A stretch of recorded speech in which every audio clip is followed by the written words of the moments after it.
Pope Francis, a powerful voice for the poor and a transformative force within the Catholic Church, has died at the age of 88, the Vatican confirmed.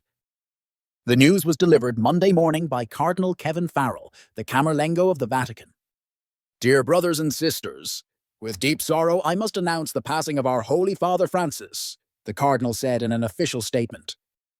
At 7:35 a.m., the Bishop of Rome, Francis, returned to the house of the Father. He dedicated his entire life to the service of the Lord and his Church. Farrell continued, "He taught us to live the values of the gospel with faithfulness, courage, and universal love, especially for the poor and the marginalized." With immense gratitude for his example as a true disciple of the Lord Jesus, we entrust the soul of Pope Francis to the infinite merciful love of the triune God. The announcement came as a surprise to many, occurring just a day after Pope Francis made a significant public appearance. Though less active than usual on Sunday, he still managed to address a large gathering of the faithful.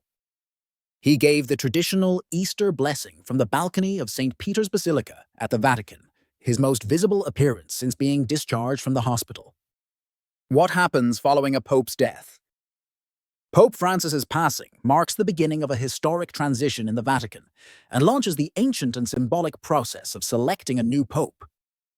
This period, known as the Papal Interregnum, began immediately following his death. Although the procedures are steeped in centuries-old tradition, they've evolved to suit the modern era. The College of Cardinals will determine the funeral date and schedule the start of the conclave, the sacred assembly that elects a new pope. Much of the timeline is already outlined. The Pope's death triggered the Novendiales, 9 days of official mourning. Burial typically takes place between the 4th and 6th day after death. The late Pope's body will lie in state at St. Peter's Basilica, allowing mourners to pay their respects. As seen during the passing of Pope John Paul II in 2005, thousands are expected to queue for hours to view the body. Cardinals under the age of 80 will then gather in the Vatican to elect Pope Francis's successor. Traditionally, this election takes 2 to 3 weeks, although the process can take longer if consensus proves elusive. A historic papacy from the global south. Born Jorge Mario Bergoglio in Buenos Aires in 1936 to Italian immigrants, Pope Francis was the first Latin American and the first Jesuit to be elected pope in the Church's 2,000-year history. He was also the first to choose the name Francis. From the beginning, he gained a reputation as a reformer with a forward-looking worldview. He spoke out on major global issues, including migration, war, and climate change, consistently placing marginalized voices at the center of the Church's mission. Pope Francis sought to reform entrenched elitism in the clergy, advocated for more compassionate approaches toward divorced and LGBTQ Catholics, and pushed for inclusivity within the Church. He made significant efforts to address financial corruption in the Vatican and tackled clerical sexual abuse by establishing laws holding bishops accountable for cover-ups. He also empowered more women in Vatican roles and permitted priests to bless same-sex couples. Internationally, Francis built bridges with the Muslim world and served as a voice of peace amid global conflicts, most notably in Ukraine and the Middle East.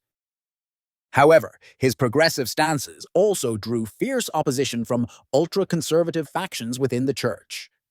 Many liberal Catholics believed his reforms didn't go far enough, particularly in matters like allowing married priests, revising church doctrine on homosexuality, or expanding women's roles in ministry. Despite his efforts, Pope Francis was unable to fully stem the tide of abuse scandals that have long haunted the Catholic Church. He accepted responsibility for addressing the crisis, though the damage to the Church's credibility endured throughout his papacy. A pope committed to service until the end. Even in his final days, Pope Francis remained active in his spiritual duties, participating in Easter celebrations, the most sacred time in the Christian calendar. While he did not preside over the main Holy Week and Easter liturgies, he made brief but impactful appearances, including a visit to a Roman prison on Thursday and to St. Peter's Basilica on Saturday evening. On Easter Sunday, he delivered the Urbi et Orbi blessing with an aide reading his prepared message. This unique blessing offers plenary indulgence, the remission of all sins, and can only be conferred by the Pope. Later that day, he greeted a cheering crowd from the Pope-mobile, his first such appearance since his recent hospitalization. He also met briefly with U.S. Vice President J.D. Vance, marking the final meeting between the Pope and a foreign dignitary. It's extraordinary that, following the Church's most significant liturgical moment, he would pass away. Remarkable and somehow fitting, given Easter's message of death and new life, said Christopher Lamb, CNN's Vatican correspondent in Rome. Pope Francis's final days were devoted to serving the Church, continuing his ministry to the very end. He did not resign as some had speculated. He consistently expressed his commitment to serve until his final breath.